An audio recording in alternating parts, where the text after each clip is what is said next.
A'udzubillahi minasyaitonirrajim. Bismillahirrahmanirrahim.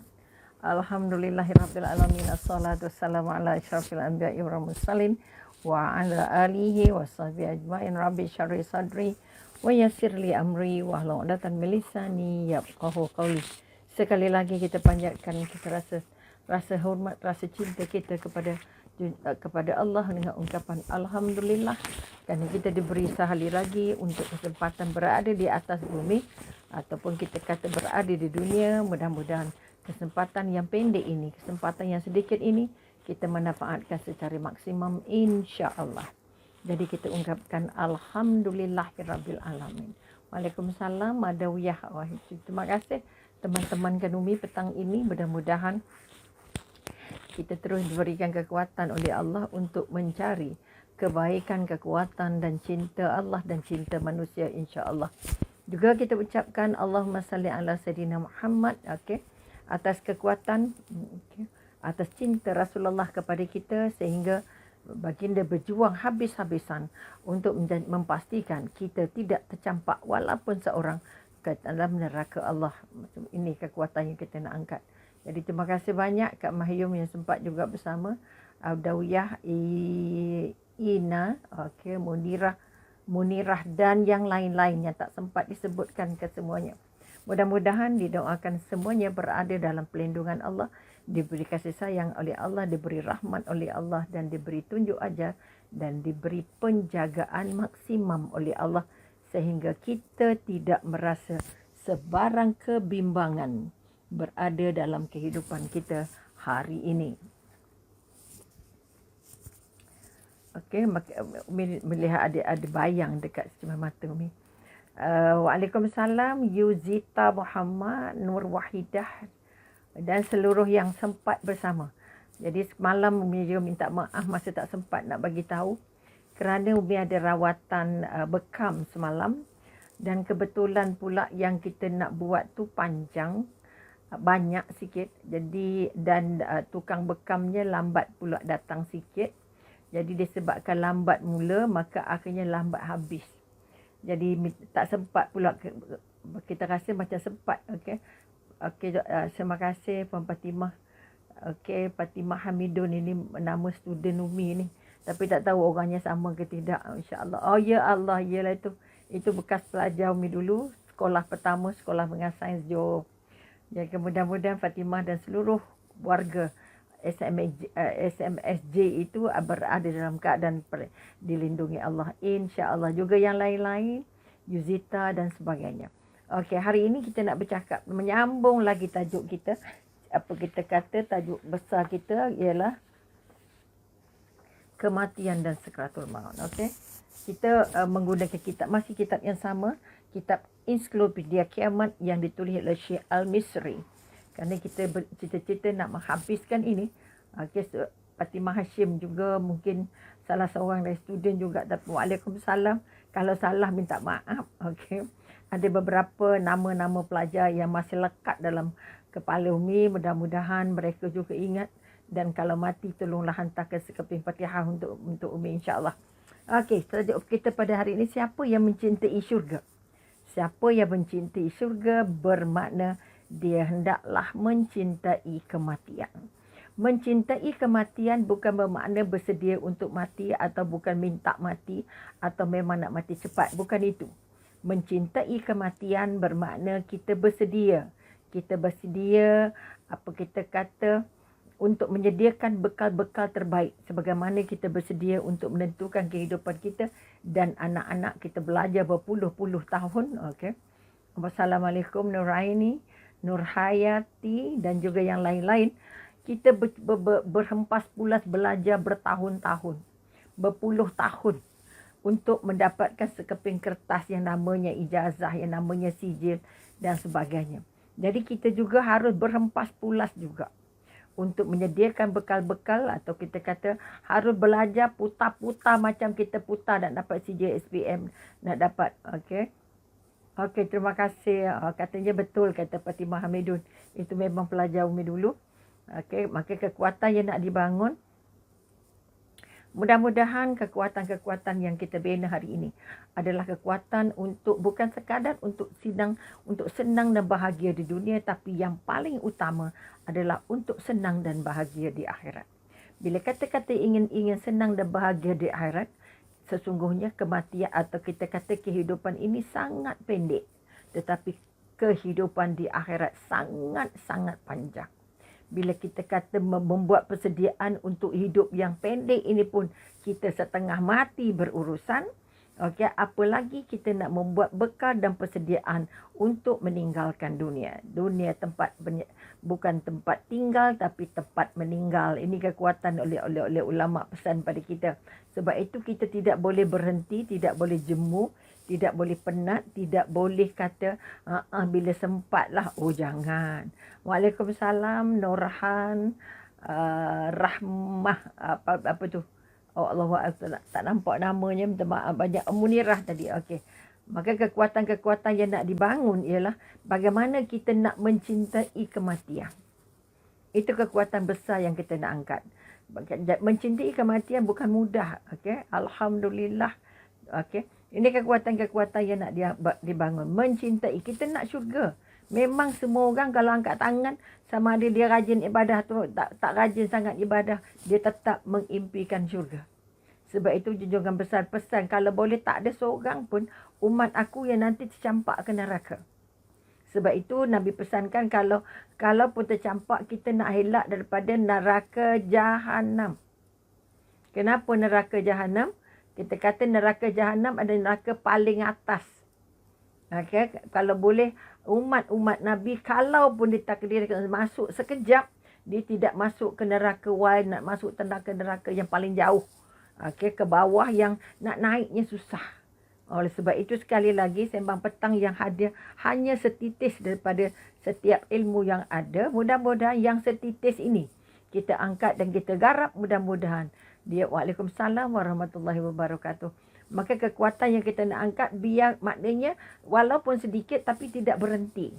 Sebab itu kalau air yang menitik, walaupun yang menitik itu setitik tapi dia tidak pernah berhenti, maka akan lekuk juga batunya, akan lekuk juga tanahnya. Okey.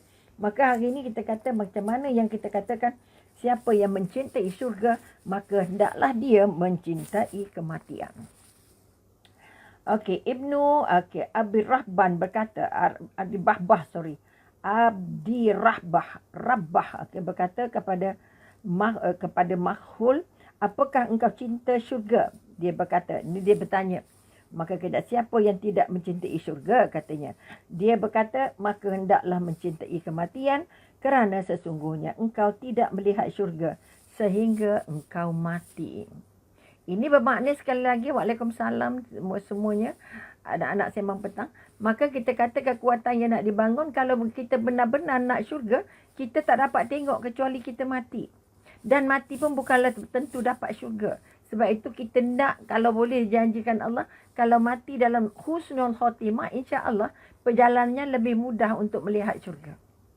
Tetapi Allah yang Maha Agung, Maha Berkuasa, Allah paparkan sebahagian daripada isi syurga dan sebahagian daripada isi neraka kepada Rasulullah. Disebabkan kita memang tak dapat tengok dengan mata kepala. Tetapi dengan ilmu kita harus mampu mengantar diri kita, fikiran kita, perasaan kita, okay, untuk meninjau bagaimana datangnya, bagaimana kita kata rupanya syurga dan neraka. Sebab itu dia tulis dalam banyak kitab. Ilustrasi ataupun ilustrasi yang menggambarkan syurga dan neraka. Kita seronok sebut neraka, ada air yang mengalir, ada bidadari, ada tempat tidur yang empuk, ada makanan yang sangatlah bahagia. Maknanya kita mengimpikan sebab kita dah tahu. Kita dah nampak dengan mata hati. Di situlah kita kata nampak dengan ilmu dan nampak dengan keyakinan. Bukan nampak agak-agak, bukan nampak sebab cerita orang je. Okay? Ataupun kita bayang-bayangkan saja, tak boleh. Sebab itu kita nak bangun kalau kita nak betul-betul rajin. Okay? Terima kasih banyak Selina Usman, Kak Zu Nurizan Zakaria dan yang lain-lain juga. Okay?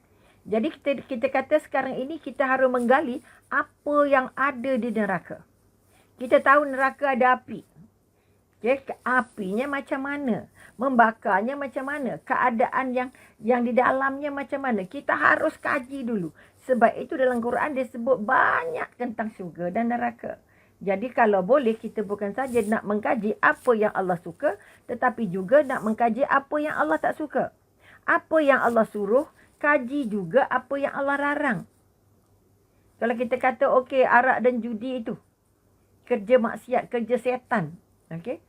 Kita tidak akan takut arak dan judi itu kerana kita tak pernah kaji secara mendalam.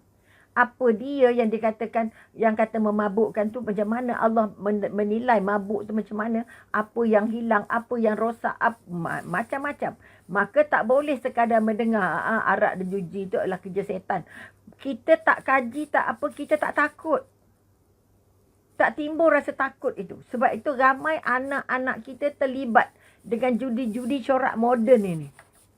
Okey, judi-judi yang berbentuk games lah, berbentuk soalan-soalan lah, berbentuk macam-macam. Okey, malah masih ada lagi orang-orang yang bertaruh-bertaruh. Kalau dulu dia kata labu peram lah, dia berkatakan macam-macam lah yang nak untung. Sebab kita tidak mengkaji duit yang haram tu macam mana, duit yang rasuah tu macam mana, hasilnya kalau makan jadi macam mana. Mengapa rasuah itu dianggap paling keji?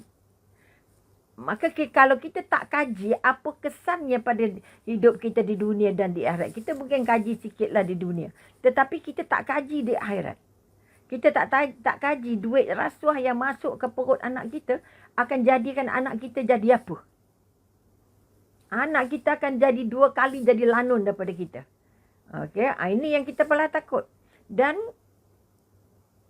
maknanya kekuatan yang nak diangkat ialah kita juga, kalau kita cinta kematian, kita cinta syurga, maka kita harus mengkaji apa yang Allah cinta dan apa yang Allah benci. Supaya kita boleh mampu meninggalkannya dengan baik. Kalau kita baca syurga, neraka, ya Allah, takutnya. Sebab itu Allah tunjuk pada Rasulullah secara spiritual dalam perjalanan Isra Mi'raj bagaimana balasan-balasan mereka yang makan rasuah, balasan-balasan mereka yang berbohong, balasan mereka yang tak solat, balasan mereka yang makan harta anak yatim dan macam-macam lagi. Apa balasan yang mengumpat. Kita tidak meneliti itu secara teliti. Alah, itu cerita. Itu yang Nabi nampak. Sebenarnya itulah yang menjadikan kita mampu meninggalkannya. Okay, kalau dikatakan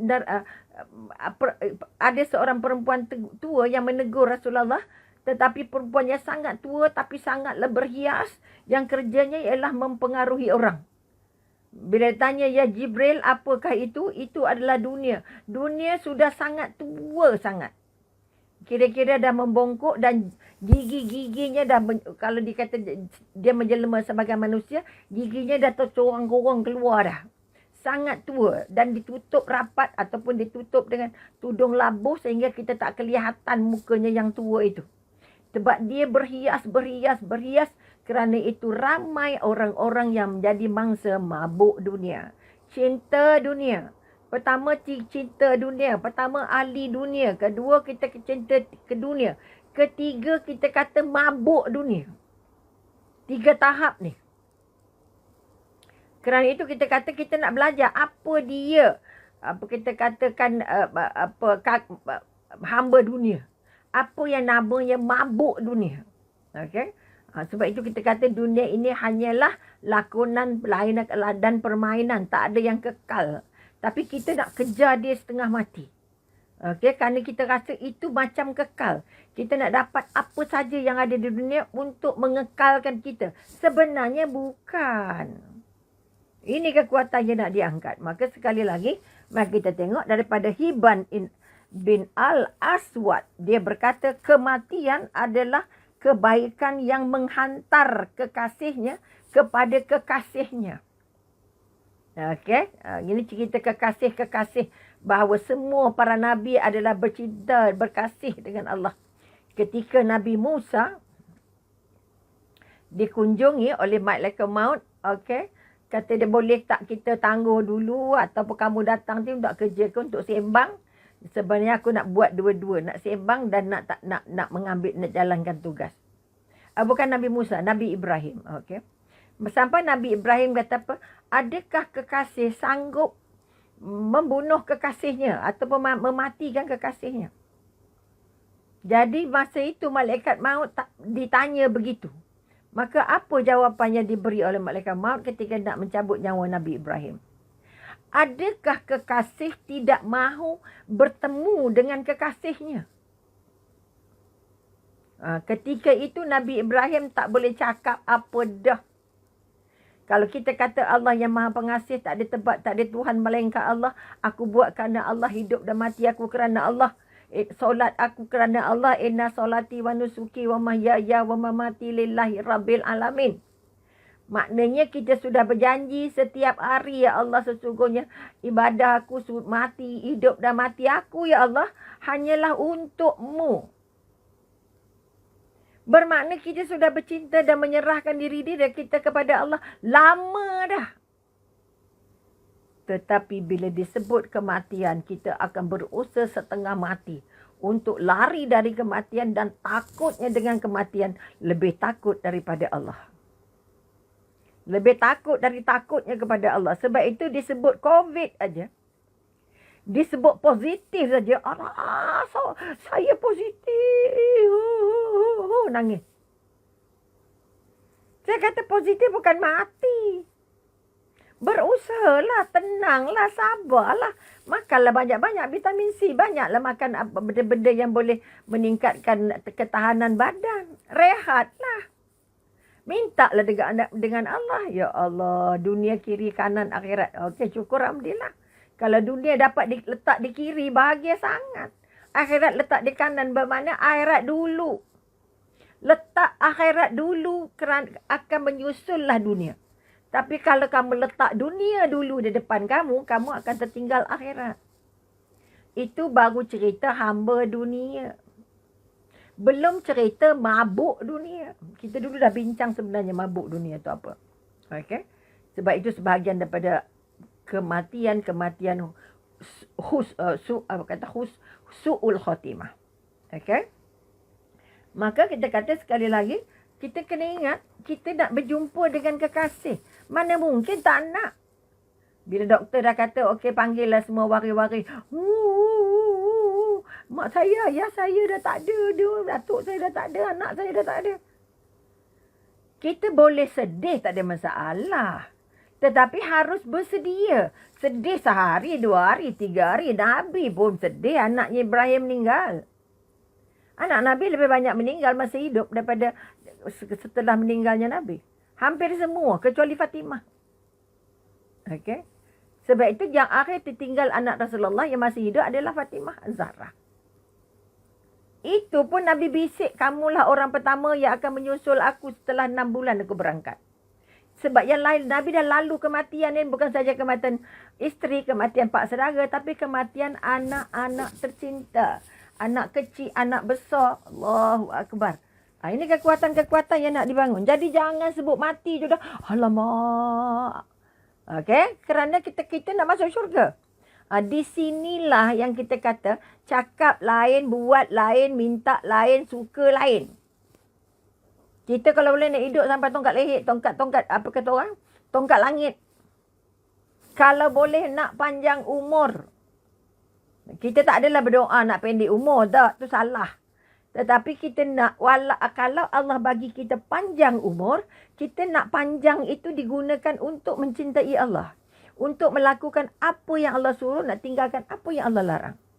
Itu kita kata mencintai. Bila kita kata mencintai kematian, bukan senang-senang duduk bersila. Tak payah makan ubat, tak payah usaha. Kalau sakit memang mati. Kalau Allah nak bagi mati, mati je. Oh, jangan. Itu juga dah salah juga. Etikatnya salah. Bukan ahli sunnah wal jamaah. Ahli sunnah wal jamaah akan berusaha habis-habisan. Okay, sebab itu kita kata ada ikhtiar. Ada usaha. Baru kita nak kata pasrah. Setelah usaha, setengah berserah diri pada Allah. Ini kekuatan. Maka sekali lagi COVID-19 ataupun kita kata COVID yang ada sekarang ini harus dilayan dengan tenang. Jangan dengar je semua cakap orang kalau kena COVID mati dah. Sebab itu sekarang ini kalau boleh COVID, kalau kena COVID duduk rumah, kuarantin je. Minum air banyak-banyak, makan vitamin banyak-banyak, makan apa air limau, air lemon, air apa ke. Tetapi dengan syarat tenang. Lapang, ya Allah, ini hadiah darimu, ya Allah, bantu aku, ya Allah. Tunjukkan aku apa yang aku patut makan, ya Allah. Tidur, rehat, exercise. Ini kan kuat. Jangan panik sampai tak tentu hala. Akhirnya mati bukan sebab dia COVID. Mati kerana takut, mati kerana panik, mati kerana macam-macam. Itu contoh. Maka mari kita selarikan. Okay? Sebargas inna solati wa nusuki wa mahyaya. Ini yang sudah kita baca setiap hari berkali-kali. 17 kali paling sikit contohnya. Maknanya kita kata kita nak mencintai kematian bukan tak hendak mati, bukan takut mati. Bila kita mencintai kematian, kita minta apa pun yang kita buat nanti kalau mati jadi macam mana. Kalau aku bohong hari ni, kalau esok jumpa Allah, jawab macam mana. Kalau aku ambil kata orang agak-agak esok kat depan Allah, aku nak cakap apa. Okay? Aku buat fitnah ni esok depan Allah macam mana. Mana akhirat tu datang dulu. Apa pun nak buat itu, akhirat datang dulu. Okay? Sebab itu panjang usia, tambahkan amalan yang Allah mahu. Banyak amalan ni. Okay? Amalan-amalan yang Allah redha. Amalan-amalan yang boleh mendekatkan kita dengan Allah. Kadang-kadang amalan yang baik tapi hatinya bercepera. Kadang-kadang yang dibuat tu sedekah tapi mulutnya, ya Allah, hancur sedekahnya. Dia berpuasa Syaban ni. Oi, puasa Syaban. Okay? Tapi banyak juga benda-benda yang dilarang ketika puasa dibuatnya. Sembang banyak, tengok benda-benda yang tak sepatutnya dia tengok, pergi ke tempat yang tak sepatutnya pergi. Maka puasanya jadi kurus. Pahalanya kurus sangat. Kerana kita nak ada puasanya yang paling penting sampai puasanya puasa hati. Kalau puasa jasad, hati tak puasa, jiwa tak puasa, puasanya kosong. Sebab itu berpuasa semua orang lalu. Orang boleh puasa, yang orang tak boleh jaga pahala puasa. Dia puasa. Okey, mati itu pasti kan, sangat pasti. Sebab itu bercintalah dengan kematian. Ingatlah, ya Allah, aku tak nak bohong, ya Allah, takut mati besok. Kalau ada hutang aku nak bayar hari ni, nak bayar secepatnya, takut mati besok. Sebab itu Allah kata kamu jangan merancang sampai esok, sebab esok bukan untuk kamu. Yang kamu ada sekarang ni hari ni je.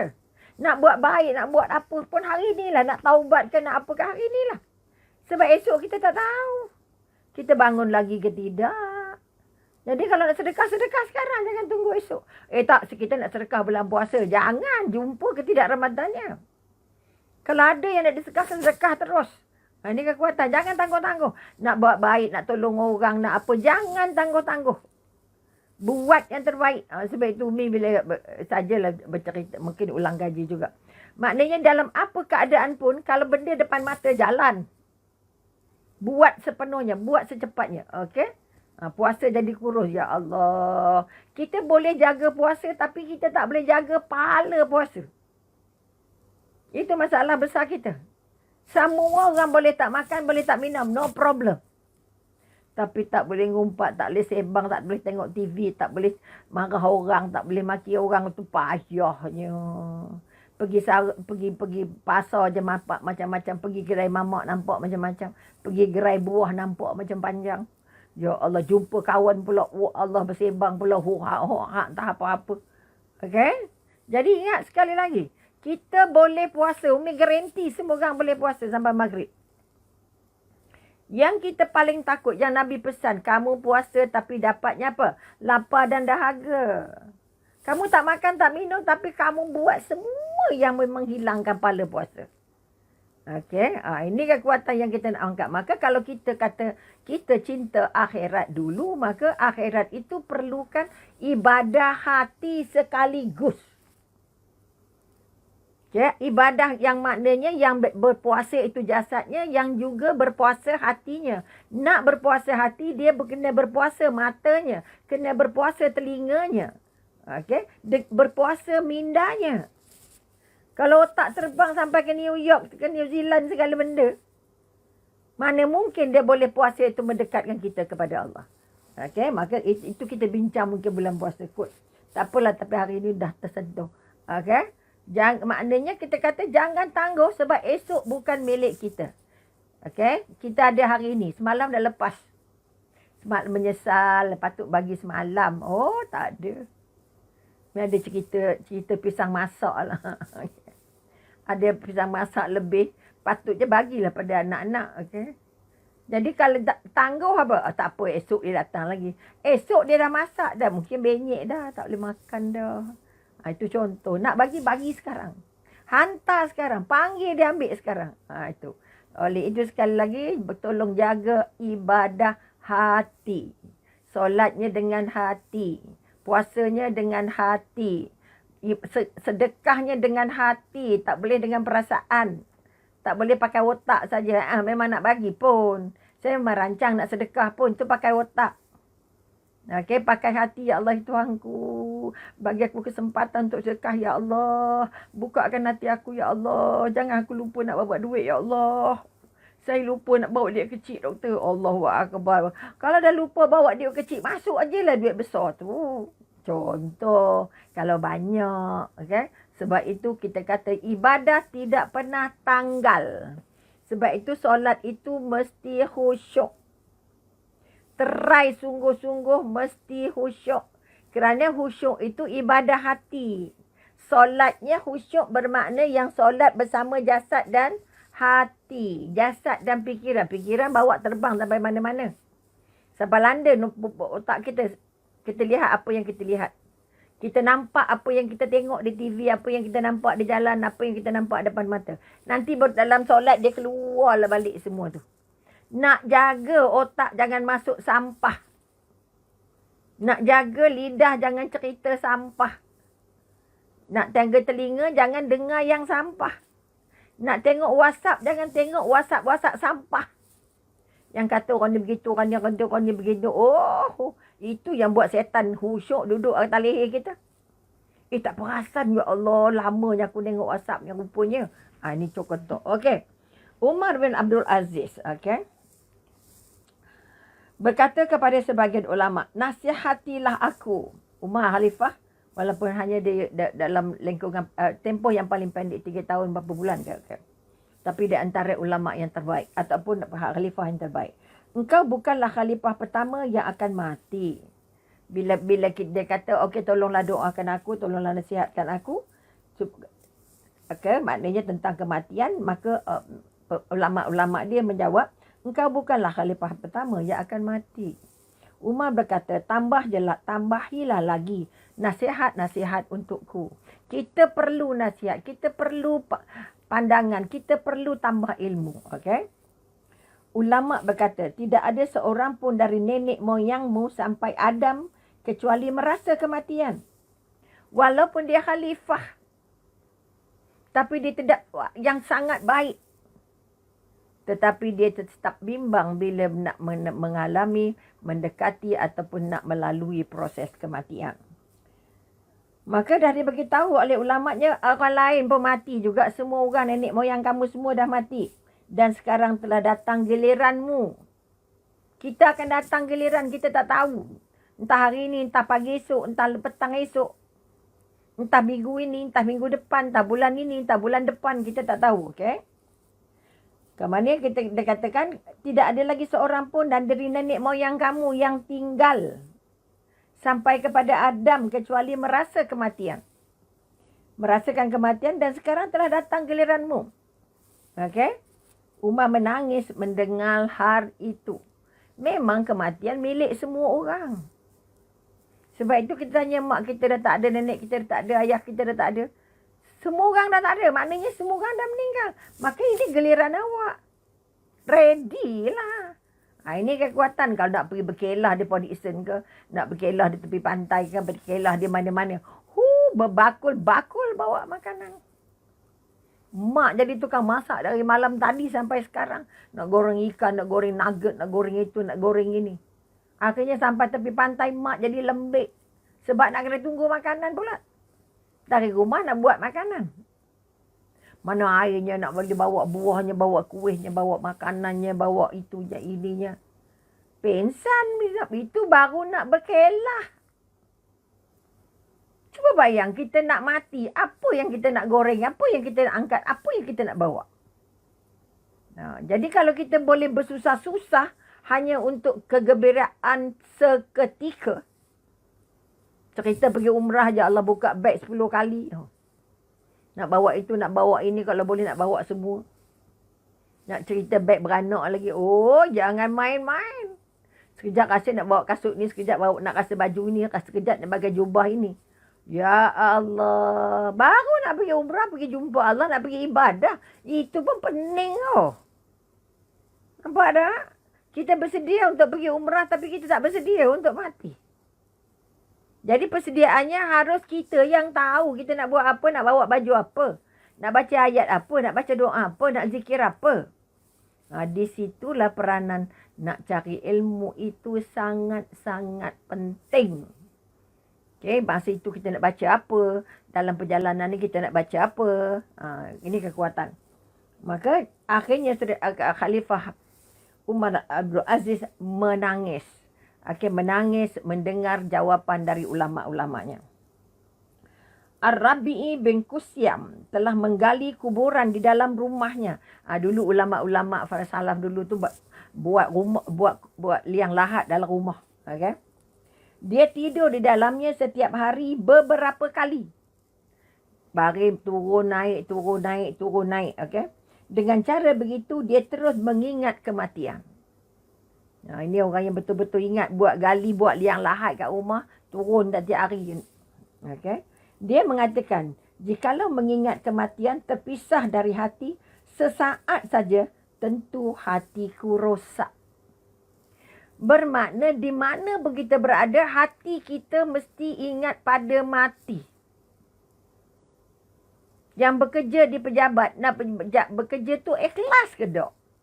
Yang tanda tangan surat jadi bos-bos tu. Agak-agak tanda tangan tu kerana Allah Ta'ala ke kerana kuasa-kuasa yang ada? Menolong tu kerana dia pekerja kita atau menolong kerana Allah? Kita bagi orang naik pangkat, digelarkan cemerlang gitu begini. Rasa-rasa betul ke dia cemerlang? Ni kekuatan yang nak dibangun. Kerana kita harus jawab dengan Allah nanti.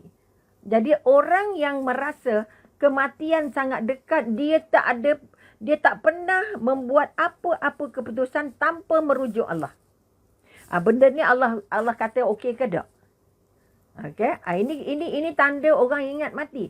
Sebab itu kita kata tadi, ulama' ni gali liang lahat supaya dia rasa, ya Allah, sehari seminit saja. Apa dia kata? Jikalau mengingat kematian terpisah dari hati, sesaat saja. Bayangkan. Dalam masa 24 jam, sesaat dia terpisah cerita mati. Dia sudah mengatakan, dia kata apa? Tentulah hatiku rosak. Kita tamaknya dengan dunia setengah mati. Nak tengok itu, nak tengok ini, nak buat itu, nak buat ini. Kita tak ingat mati pun. Sakit pun belum tentu ingat mati. Sebab itu kita nak pergi klinik yang terbaik, nak pergi jumpa doktor pakar yang terbaik. Apa sebab? Kita diminta berusaha dengan cara yang paling baik. Sebab itu kena cari ilmu. Ilmu tentang akhirat, ilmu tentang Allah, ilmu tentang dunia, ilmu tentang kehidupan, ilmu tentang kematian. Kenapa Umi pilih buku ni, kitab Ensiklopedia Kiamat? Sebab kita dah banyak kiamat tapi tak ingat kiamat yang sebenar.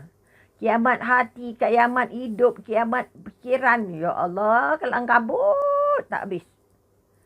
Bukan tsunami saja. Bukan tanah longsor saja. Bukan banjir saja. Okey? Ini kejadian-kejadian. Ingat tak Allah bercakap dengan kita? Satu daripada caranya mula Allah bercakap dengan wahyu. Kedua Allah bercakap dengan hadis. Dengan Rasulullah. Ketiga Allah bercakap dengan alam. Keempat tiga Allah bercakap dengan kejadian. Jadi kalau ada kejadian berlaku pada kita, tanya balik. Allah nak bisik apa kat aku ni? Bila hujannya, ya Allah banjir ke ni? Ya Allah, rasa takut banjir nak cepat balik ni. Bisik dengan Allah, ya Allah Tuhanku, adakah hujan ini yang akan menyebabkan banjir, ya Allah. Bagi aku sempat balik, ya Allah. Bagi aku sempat selamat anak-anak, ya Allah. Tak bukan risau yang bukan. Jadi kalau di tengah jalan, ya Allah, sempatkan, ya Allah. Tahanlah dulu air ni, ya Allah. Bumi sedutlah air ni dulu, ya Allah. Contoh. Jadi maknanya kita bukan takut banjirnya, takut hasil banjirnya. Yang tenggelam yang rumah gitu dampak gini, okey? Ini kekuatan. Kemudian kita kata Umar Abdul Aziz berkata pada Ambasah, memperbanyakkan mengingat kematian. Dia bagi tahu dengan ulama-ulamanya, jika kau berada dalam kelapangan hidup yang lapang dan tenteram, maka dia akan menyempitkan untukmu. Dan jika engkau berada dalam keadaan kesempatan hidup, maka dia akan melapangkan untukmu. Okey, apa sebab? Kalau kita hidup ni lapang, susah nak jabat Allah. Susah nak sebut ya Allah, Masya Allah, Astaghfirullah. Susah. Sebab lapang semua, senang semua. Sebab yang paling takut ialah ujian yang berupa kemewahan, kesenangan. Adakah dia sebagai tanda kasih sayang Allah ataupun dia hanyalah istidrat? Pancing-pancing yang Allah pasang supaya kamu lebih jauh dari Allah. Jadi sebab itu Nabi kata di surga banyak orang miskin. Orang yang tak mabuk dunia ataupun kita kata bukan dia miskin, dia malas. Ada juga orang cakap begitu. Tetapi di kampung kita, masa kita dulu zaman Umi lah, orangnya bekerja empas pulas tapi miskin. Tapi dengan Allahnya dekat, suraunya penuh, masjidnya penuh. Okey, hidup mereka tenteram, tak gaduh, tak apa. Ya, tak ada yang mati kelaparan. Makan pisang rebus, ubi rebus. Bahagia. Semalam Umi mengimbau kembali cari dapat singgah di gerai, dapat beli keledek. Ada keledek yang kecil-kecil tu, yang besar-besar ibu jari kaki tu. Itu dia rebus kalau masa dulu-dulu rebus tu. Allahu akbar, cecah kelapa. Punya sedap. Malam mengulang balik nostalgia itu. Kebetulan bila datang tamu, dia juga orang kampung. Loh, doktor pasal rebus ubi. Allah, bestnya. Sebab dia sudah ada pengalaman masa lalu susah. Jadi orang susah ni bahagia sebenarnya. Sebab dia tak susah hati nak kancing pagar, nak tutup pagar, nak gelang lah, beg lah, apalah, tak ada. Okey. Maka sekali lagi kita katakan, jangan terpisah sedikit pun walaupun sesaat di hati tentang kematian. Bermakna ingat kematian tu kita tak ada tergelincir sikit pun nak cerita benda buruk. Okey, astaghfirullahalazim. Tengok benda tak cantik, astaghfirullahalazim. Okey. Kemudian Umar Abdul Aziz sudah tadi. Okey. Jadi sekali lagi bila hidup kamu lapang bermakna nanti takut matinya sempit. Jadi jangan lapang sampai tak jampak Allah. Bila kamu lapang, kongsi-kongsilah lapang tu, kongsi-kongsilah senang tu, kongsi-kongsilah bahagia tu. Okey, maka kita katakan jika engkau berada dalam kesempitan hidup, maka dia akan melapangkan untukmu. Cepat masuk syurganya. Apa sebab cepat? Tak ada benda nak kira. Duit bank tak ada, harta tak ada, khazanah tak ada, apa pun tak ada. Tak payah kira banyak-banyak. Tapi orang yang banyak hartanya, banyak komitmennya, semua ditanya. Sebab itu lambat masuk syurga. Jadi kalau dia kata dia hidupnya miskin, susah hidupnya, maka jalannya lapang. Masuk syurganya cepat. Okey. Daripada Ibnu Mas'ud radhiyallahu anha, tidaklah bagi jiwa orang yang berbakti dan juga yang melakukan kejahatan kecuali kematian lebih baik baginya daripada kehidupan dunia. Jika dia seorang yang berbakti kepada Allah, maka Allah telah berfirman kepadanya dalam surah Al-Imran ayat 198 yang bermaksud apa yang ada di sisi Allah adalah lebih baik bagi orang-orang yang berbakti. Bukan bila Allah bagi ayat ini semua nak tinggal dah. Semua tak kisah harta, tak apa. Mati je. Tapi kalau mati meninggalkan anak yang terkapar-kapar, anak yang tak tentu di mana duduk, anak yang tak tentu nak makan apa, anak yang tak tentu nak dijaga siapa, itu juga sulit. Jangan tinggalkan anak kamu dalam keadaan terkapai-kapai.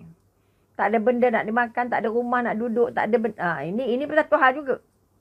Bermakna sekali lagi, kalau kamu lapang maknanya senang makan, senang pakai, anak tenteram, rumah tenteram. Sempit maknanya apa? Kita tak semewah orang. Tapi anaknya tak adalah terlantar sana, terlantar sini. Orang kata duduk bawah jambatan bila kita mati. Salah. Okey. Ini kekuatan-kekuatan. Kekuatan-kekuatan yang kita nak, jangan tak mesti salah pula. Apa yang di sisi Allah itu jauh lebih baik. Memang.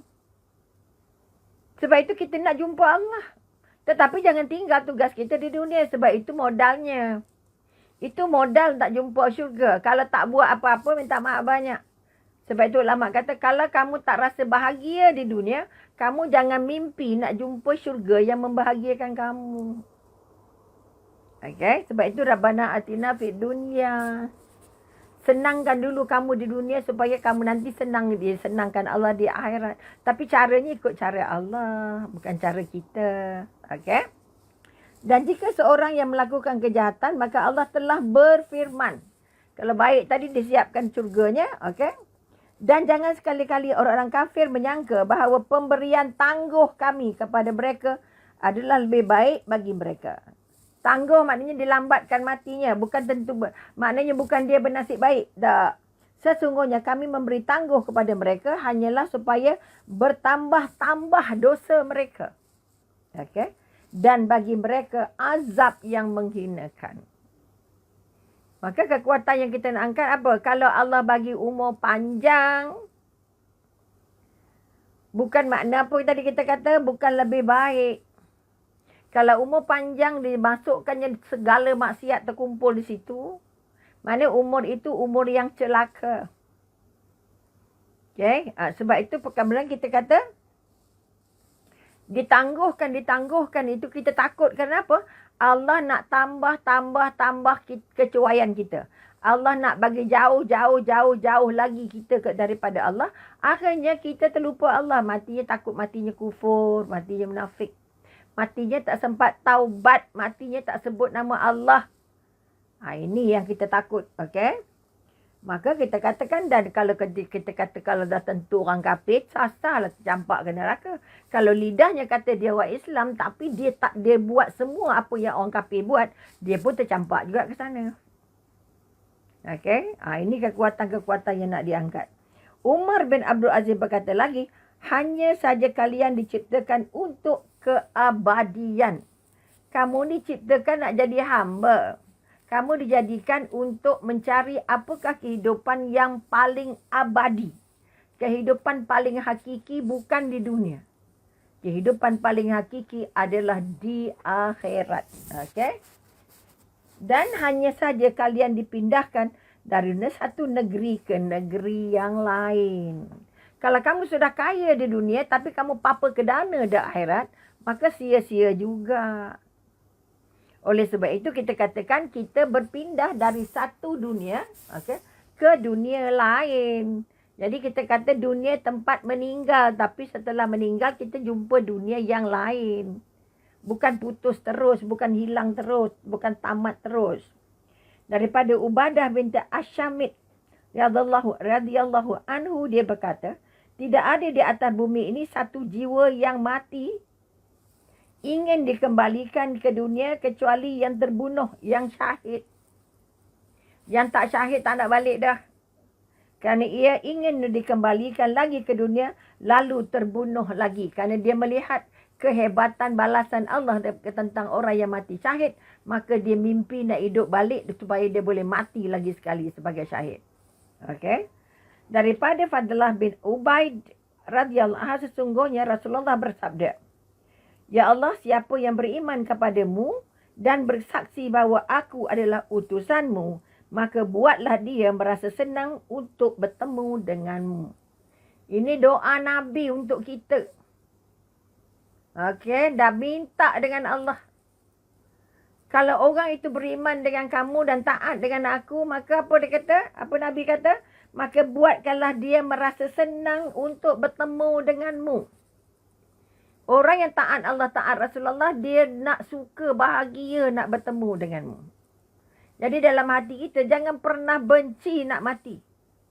Sebab Allah membenci orang yang tak nak jumpa dia.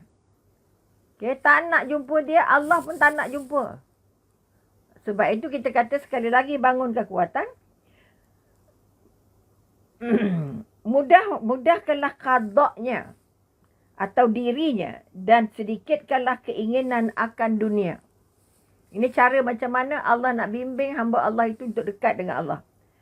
Sedang siapa yang tidak beriman kepadamu, okay, dan tidak bersaksi bahawa aku adalah utusanmu, artinya tidak memakai dua kalimah syahadah, maka janganlah membuatnya merasa senang untuk bertemu denganmu. Jangan bagi dia rasa senang untuk mati. Ini yang kita paling takut. Dia kelang kabut setengah mati.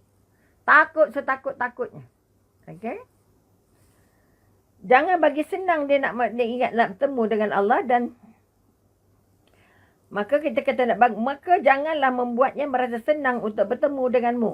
Jangan memudahkan qadakmu dan dirinya dan perbanyakkanlah keinginan akan dunia. Maknanya orang yang tak taat Allah, tak ikut perintah Allah, dibagi Allah, Nabi kata bagilah dia mabuk dunia. Susahkanlah dalam usaha dia nak berjumpa denganmu. Ini yang kita paling takut, kita ambil kira. Daripada Mahmud bin Lahib, sesungguhnya Nabi bersabda, anak Adam membenci kematian. Kita nak anak Adam ke bukan? Allahu Akbar, minta maaf banyak ya Rabbi ya Karim. Udah terlebih masa lah pula. Okey. Ini mabuk tak pasal-pasal. Okey yang. Jadi sampai di sini dulu, kita berhenti dulu ya Rabbi. Minta maaf juga ni, kadang-kadang orang tua ni dia kadang-kadang dah terlangsung. Maka kita akan kita singgah di sini dulu. Okey. Sembang petang. Okey, mohon maaf atas kelewatan berhenti ni ya Rabbi. Cakaplah dah cukup masa kata. Okey.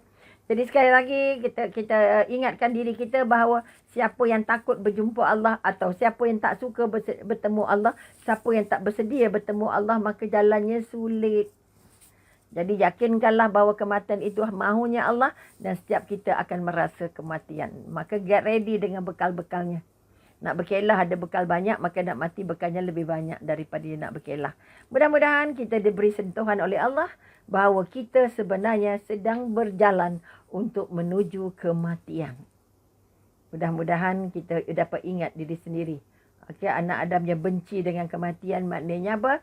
Dia merupakan orang-orang yang diberi Allah serba sulit untuk menjalani sakaratul mautnya, sulit menjalani sakitnya, sulit menjalani apa saja yang Allah bekalkan untuk berjumpa dengan gerbang kematian. Mudah-mudahan kita termasuk orang yang rindu Allah, orang yang bersedia untuk mati, bersedia untuk dijemput dalam keadaan yang dimudahkan Allah sebagaimana doanya Rasulullah sebentar tadi. Jadi sekali lagi wabillahi taufik wal hidayah. Wassalamualaikum warahmatullahi taala wabarakatuh. Jumpa lagi insya-Allah. Mohon ampun dan maaf. Jangan lupa kita masih ada sembang petang, tabung sembang petang yang sekarang ini banjir sedang mengharapkan bantuan-bantuan kita.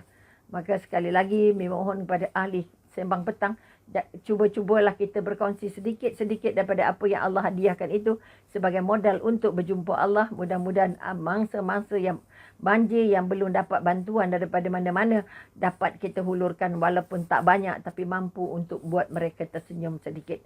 Jadi jangan lupa sembang petang ada tabung sembang petang. Jadi mudah-mudahan tabung itu akan menjadi sebahagian daripada pendinding api neraka kita nanti insya-Allah. Jadi sampai di sini dulu, sekian, wabillahi taufik wal hidayah. Assalamualaikum warahmatullahi taala wabarakatuh. Jumpa lagi insya-Allah. Amin amin ya rabbal alamin. Semoga keluarga sembang petang terus dilindungi Allah dan diberi keberkahan, diberi kasih sayang dan akhirnya layak masuk menjadi tetamunya Ramadan insya-Allah. Jumpa lagi.